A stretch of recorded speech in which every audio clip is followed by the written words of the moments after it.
Hi everyone, I'm going to show you how to make this easy see-through mask.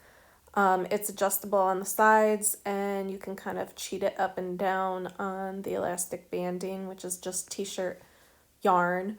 I tried a bunch of different patterns and tried a bunch of different prototypes, and this is what I came up with. Hope it works for you.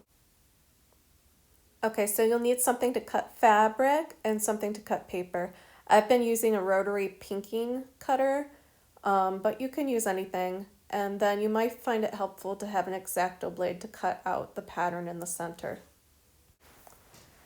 This is the pattern I've been using with the window cutout, and then there's the vinyl pattern rectangle as well.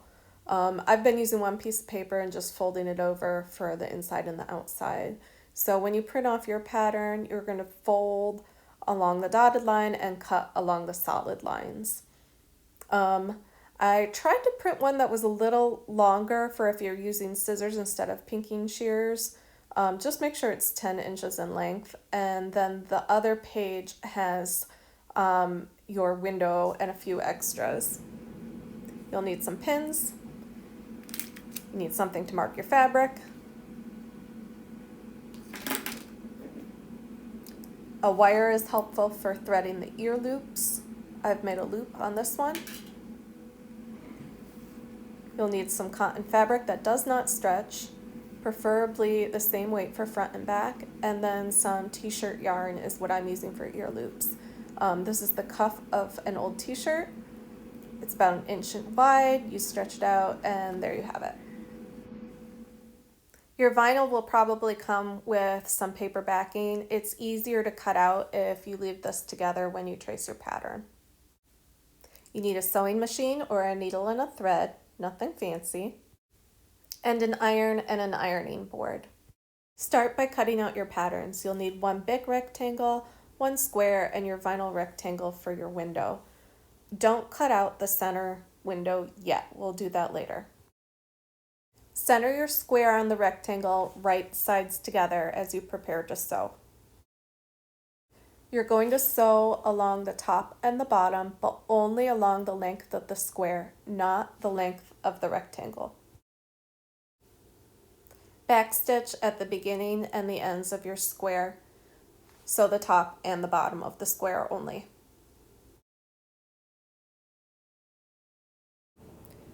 Trace your window on the square using the pattern. I'm just doing the corners, but you can trace all the way around if you'd like.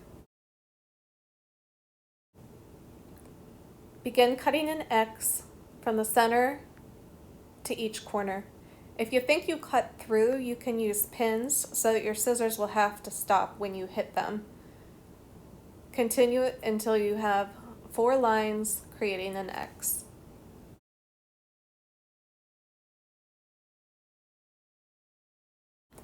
Next, carefully iron back the triangles that you've just created. Do this on the front and the back. Be very careful as you do this because you're making the window here.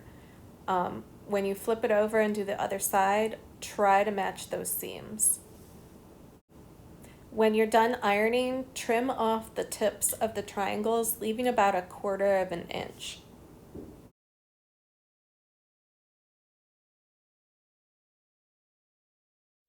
Okay, flip it so that you can see the right sides.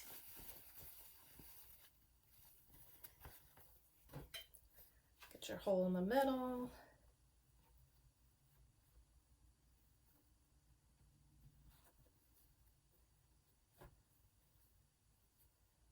Nice and neat.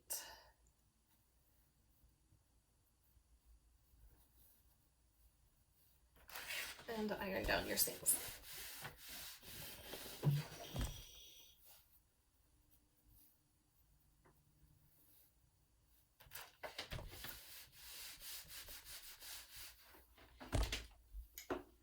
Okay, then you're going to make a little tiny triangle on each corner and iron that down. If you have trouble with this, you can manage without this step. It just is a little bit trickier threading it through for the ear loops. but you can manage.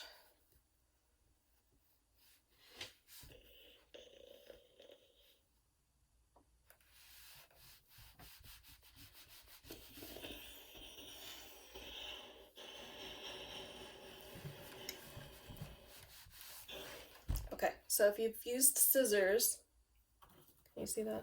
If you've used scissors, you're gonna fold it twice. Once, iron, and again, iron. Maybe you can see it from there. Once, iron it, and again, iron it. Okay, so the next part is what I think is the trickiest part. You're gonna get this vinyl inside. This is why you haven't pinned down your sides yet. You're gonna slide it in the window and you're gonna kind of cheat and feel and look and make sure it's nice and lined up so that you don't miss any of it when you sew around. If you're a sloppy sewer like me, you can even make the vinyl a little bit bigger. There'll be a chance where you can trim the corners later. If you're really neat and so far you're thinking I'm crazy, then you can make it smaller. And what's working for me is to pin the corners. I have heard that you can use glue stick, but I haven't tried that, so I can't personally recommend it yet. But you do need it secure. This is kind of the trickiest part, and you don't want any holes in the middle of your mask. So just take your time. Be gentle with it. I can tell that moved a little bit, so I'm going to shift it and peek.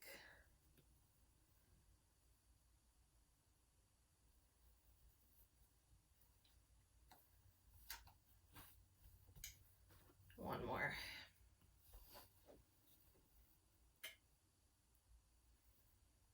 This one's a little farther out so I can pin it farther too. And if you feel like you need to, you can pin these down too, but it's pretty short, so I'm going to skip pinning that.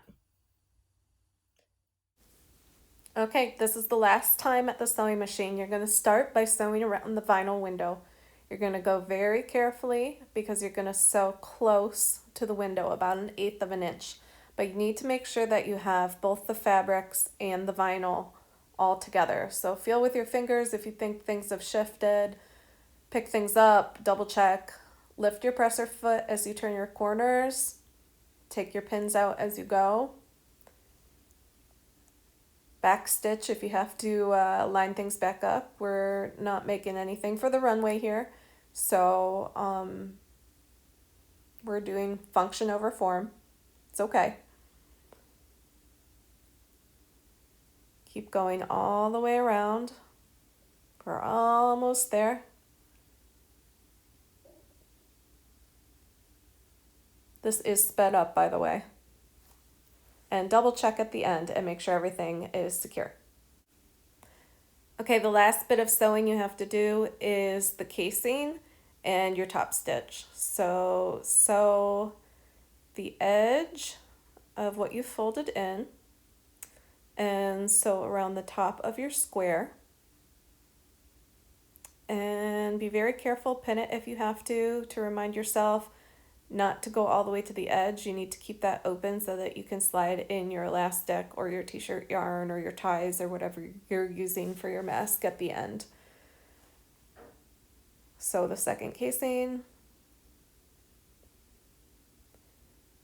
Sew the second top or bottom, I guess. And you are done sewing. Check it out. Looks good. Okay, the last thing that you need to do is to thread in some ear loops. I've done one side and I'm going to do the other. I'm using this wire to help me. I find it a lot easier if you have it in the house. It will save you a lot of time, especially if you're making multiple masks. You can use a crochet hook or you can inch it through with a safety pin too. So get it in. You can pull it nice and tight on both sides.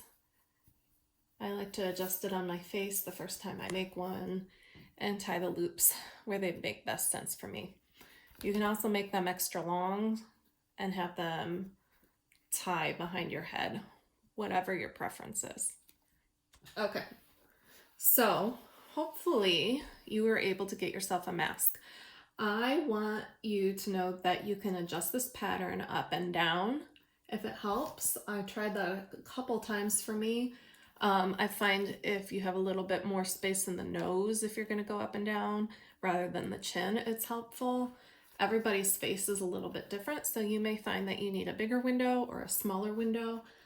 I started with a bigger window about this size, but I realized it was harder for me to breathe, and at work I move around a lot and I work with young children, so I opted for a smaller window. I think I have a smaller mouth, so it works for me. They can still see my mouth. This is a little bit of my blooper reel. This I forgot to do right sides together, but to take it all apart with the seam ripper was going to take more time. Still a fully functional mask. You guys can do this. If I can, you can. Here's another one. I did the same thing. I wasn't learning yet. And then last night I couldn't sleep, so I decided to sew, which didn't work out very well for me. Look at that beautiful stitching on my window. So I think the kids are going to have a little bit of fun with these. I'm going to add a little mustache and cover up that one. This one I did quite a number on, but everything's still nice and sealed, so it's still going to be a functional mask. But this one I think is going to get some nice red lips. Maybe it will draw attention to it for the children that I'm working with. Who knows? But I did have a lot of fun with different patterns and colors, and all I've got to do now is thread in some ear loops.